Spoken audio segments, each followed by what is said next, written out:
Let's go for it, yeah. Yeah. There's been a burning argument going on here Yeah. in regard to your direction and your approach to the music. He was saying that it wouldn't be possible for you to come out with a Changes 3 because the hit songs from Let's Dance On really don't feature any sort of a change. No, they don't. They're still, up until Tin Machine, they stayed very much in the area of the Let's Dance world. I'm not sure how much of that was choice or recording in a fashion that I hadn't done before, which was taking into consideration the previous album, which is not usually what I had done up until the Tonight album. I think the songs themselves on the Tonight album and Never Let Me Down, I wished now that I'd done them with different arrangements. I don't think he looks at it that musically, though. He was saying more like, with Let's Dance, you kind of shut the door on culthood for good. It's like you took a certain kind of culthood, yeah. Maybe you could expound on that a little bit. Maybe the more dangerous aspects of being in a cult. That a lot of the writing that I'd done before, the majority of the 70s, was based on a particular lifestyle which is dangerous to oneself. And I think probably as my lifestyle changed, it became more important for me that my writing, whether or not it was as interesting to other people, at least was reflecting the way that I felt and the way that my life had been stabilising since that time. Which is a stable artist is never as interesting as one who's approaching the abyss. So there's a certain truth to that. He was saying that he read an interview that you said when you were younger there was a certain tension that just comes with being young, and that sort of fueled the creative impulse. It certainly was an impetus for, I think a lot of younger writers were. There's an impetus of that there's some great statement to be made. And that they're the only ones that can make it. And I think as one gets older, the idea of having a statement becomes a little more puerile. Do you find that you have to kind of create an environment conducive to creativity, though? It's still very important for me to travel. I think for me the ultimate is to put myself, at least, maybe not in a chemical situation anymore, that's disorienting, but these days at least, location geographically is a fantastic help. To put myself somewhere where I've not been before and that I don't understand very well. Is that right? Like what for example? Well, to say go to Java and start writing there. I have no idea what the hell's going on around me. And that is very exciting. It's a stimulus. It opens up areas of the unconscious that wouldn't normally sort of get that kind of exposure. I think everything, all the weird thoughts get an airing. Well, why do you suppose that is? I think, in that particular situation, I think the ramifications of a certain kind of religious philosophy make themselves very known there. And I think you start to examine your own feelings about religion. How you relate to it and how they relate to it, and see where you meet, or if you don't meet, why you don't meet. Is that the kind of experience you went through in Berlin? Yeah, well, it was a two-pronged existence there. One was trying to clean up from drugs, and the other one was establishing myself again as I said before, trying to find a kind of more stable basis for my life. So the two working in conjunction with each other, I think over the 3-year period that I was there, set me on a course from which I've tried not to deviate. It's interesting that you mentioned the travel aspect, because he was saying that maybe Tin Machine was your way of creating a new environment, as sort of a substitute for the tension of youth. Oh, it certainly does have that. Oh, yeah, I'd be probably the first to agree with that. And also I compounded that by taking everybody to Australia for the next album. So that was rather good. They'd never been out of America before. Is that right? Well, they go out of America, but they never leave America. 2 of them anyway. Having been in Australia, though, I mean, it's like I close my eyes, open them, and I say, I'm in America. Yeah. Australia's almost the same thing. You think so? Yeah. I don't think they found that at all. Is that right? No. Maybe you went to a different place. No, just probably Sydney. You know? Yeah. Huh. Yeah. For me, myself, it feels very much like early England, like 50s or 60s England. Is that right? Huh. So, the Tin Machine provides you with attention then? Yeah, and it also, I'm in an area now where they're taking as it's a very much a four-piece band, a lot of the responsibility for the decisions that are made are no longer mine, which is also a challenge because I have to go with decisions that aren't mine, which is an interesting way for me to work because I'm not used to doing that. So it can be a question where I've got to sometimes zip my mouth because I'm of another opinion. But I can't lay down the law in this band. Is Tin Machine getting the job done for you, or are you kind of putting up with the way things are in hopes that there's something bigger and better around the corner?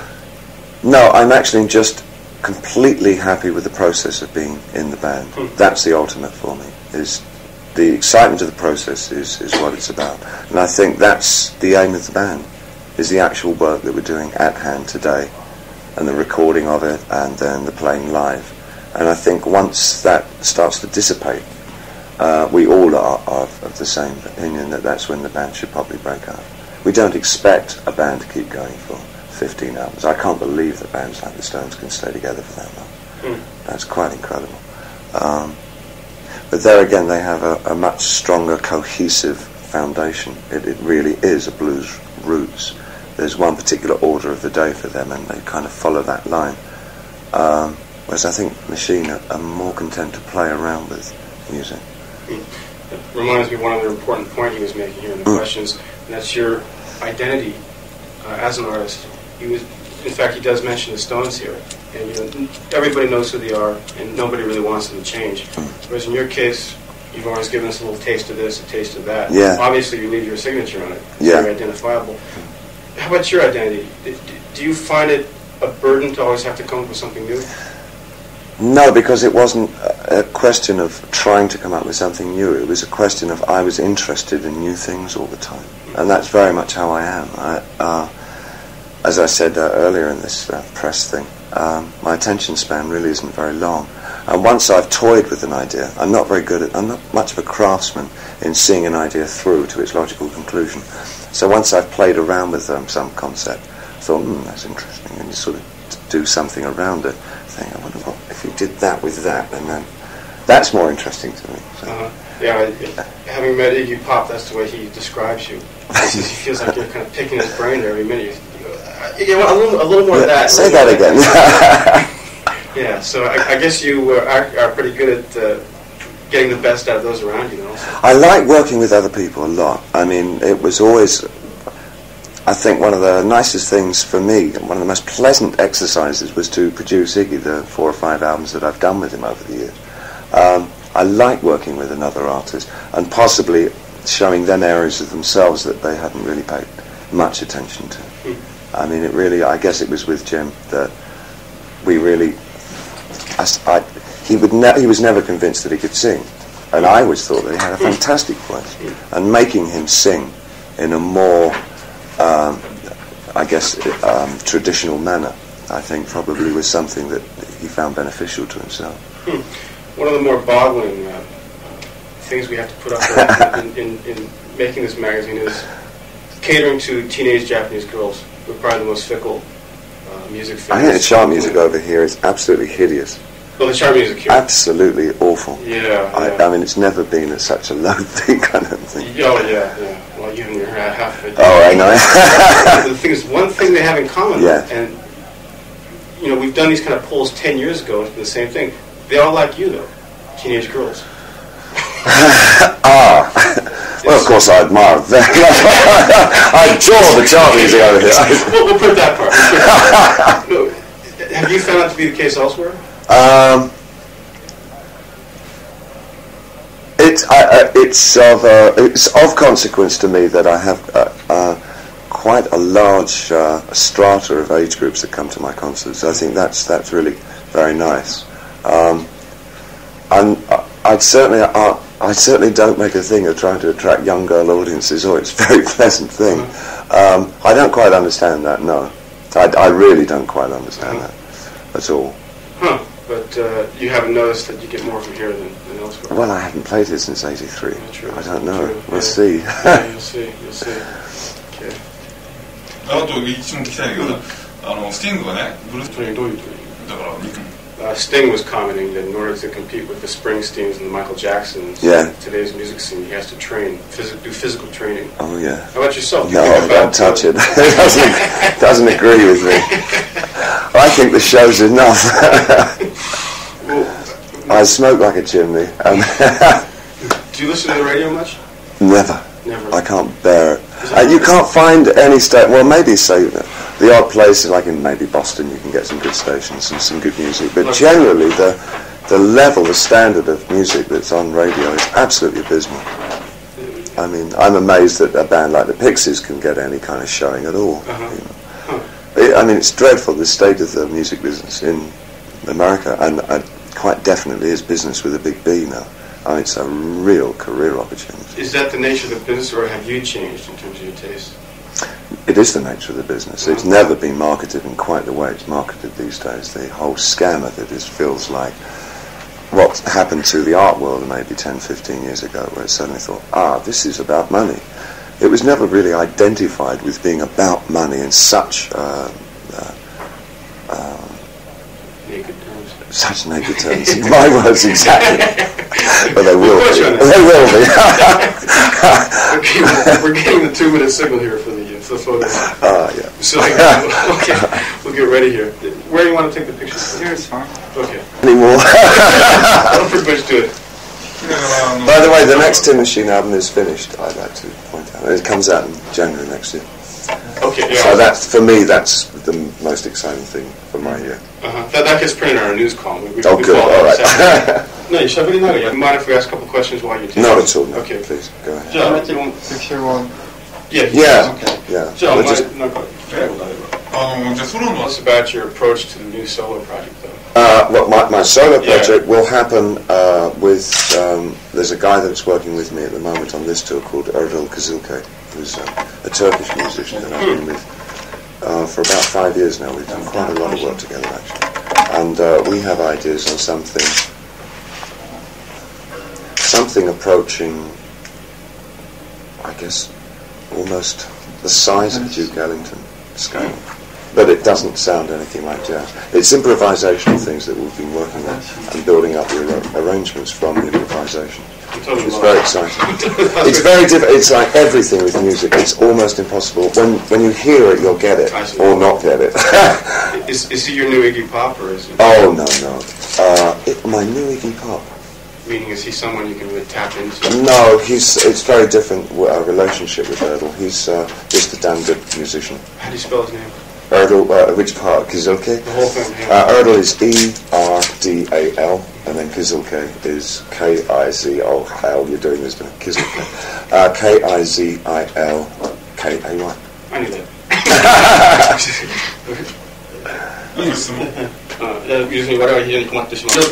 By announcing that you're never going to do these, the good old songs again, makes us feel a sort of sense of panic.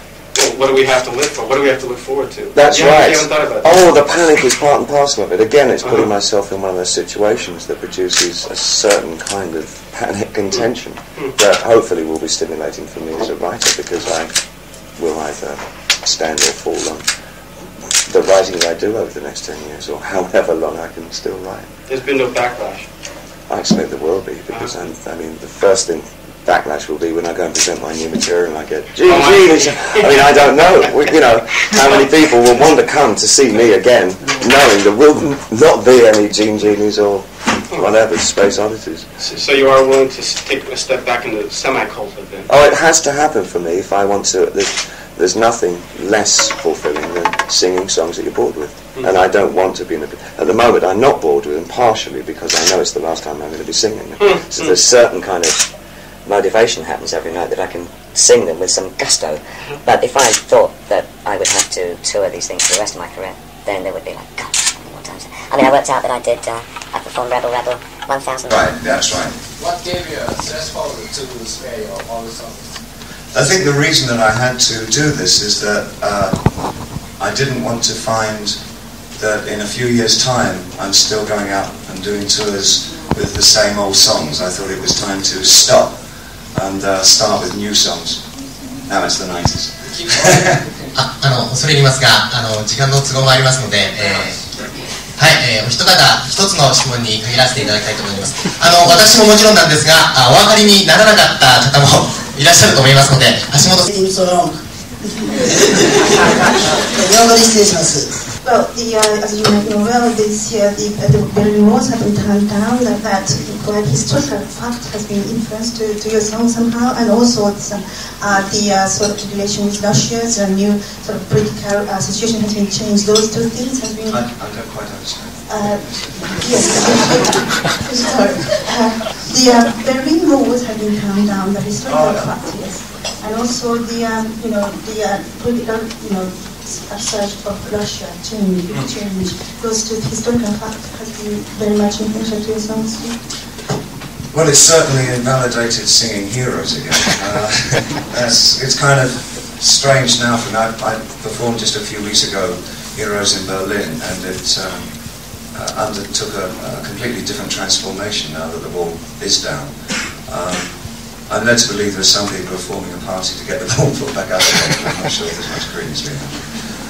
For me, the wall was a symbol of everything that we find repressive. I guess that it's a good thing that it's down. I think that things will take on some very strange courses now that it is down. I think there still will be a lot of strife over the next few years to make it a workable situation. But I'm sure, optimistically, it will work in the end. Not very profound, I know, but it's all I can do at this time of the day. It's a long flight. ヒーローという曲はご存知のようにベルリンの方を歌って、well, she means that you made a debut with very lots of makeups and glittering costumes, and you changed lots of transformations, and so. どういうご質問の方は What motivated? What's the motivation there? The motivation to change.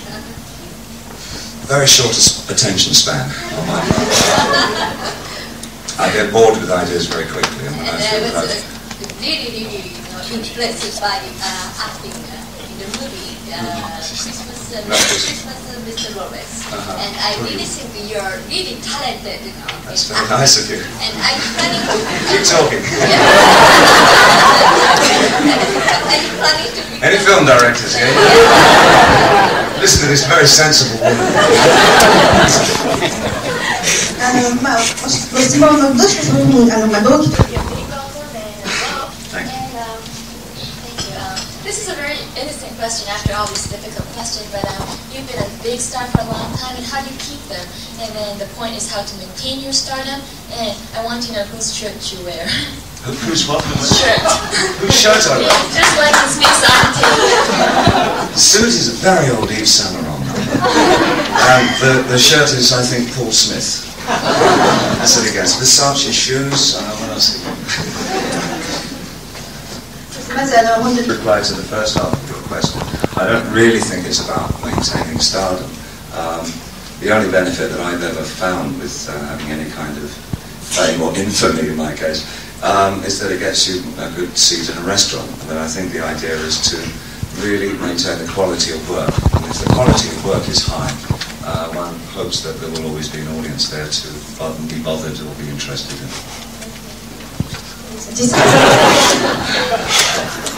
Well, he read in some article that you mentioned in London that the most important song for you is Rock and Roll Suicide.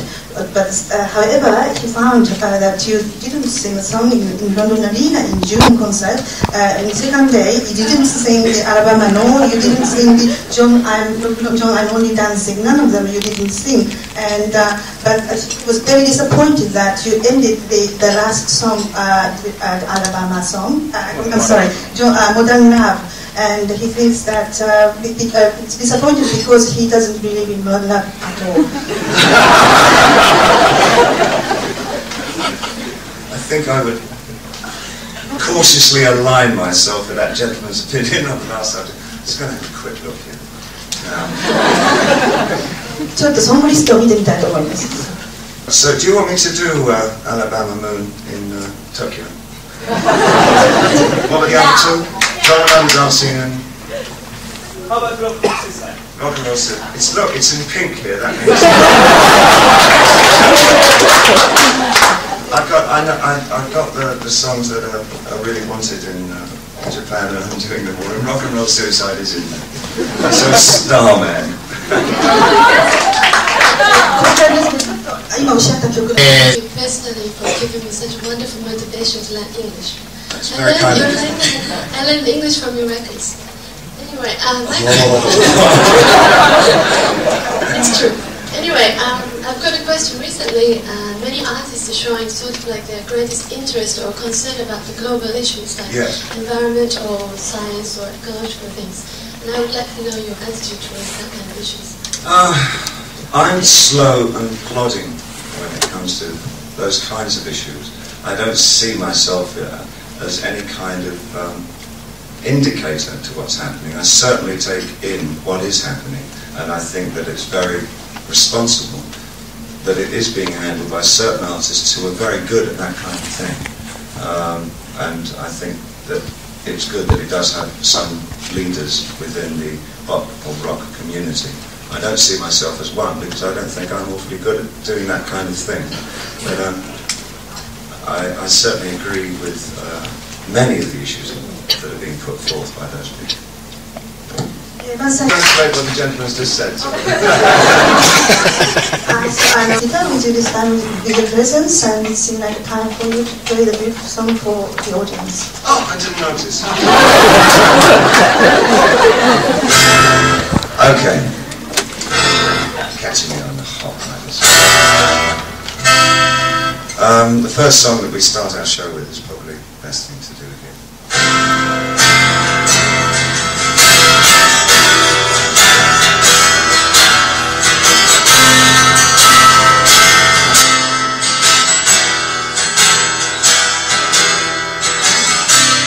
Round control to Major Tom. Round control to Major Tom.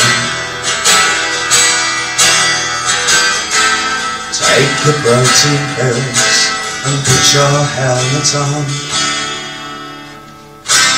Ground control to Major Tom. Commencing countdown, engines on. Check ignition and may God's love be with you. Now you have to imagine that the spacecraft is taking off, and there's an awfully loud noise. This is ground control to Major Tom. You've really made it great, and the papers want to know who serves you well. Now it's time to leave the capsule if you dare. This is Major Tom to ground control. I'm stepping through the door, and I'm floating in the most peculiar way. And the stars look very different today. For me, am I sitting in my children? Oh, above the world. Planet Earth is blue, and there's nothing I can do.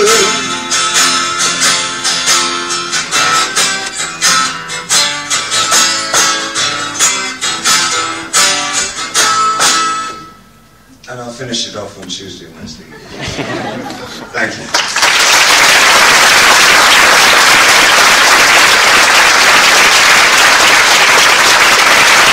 Thank you very much. It's great to be here.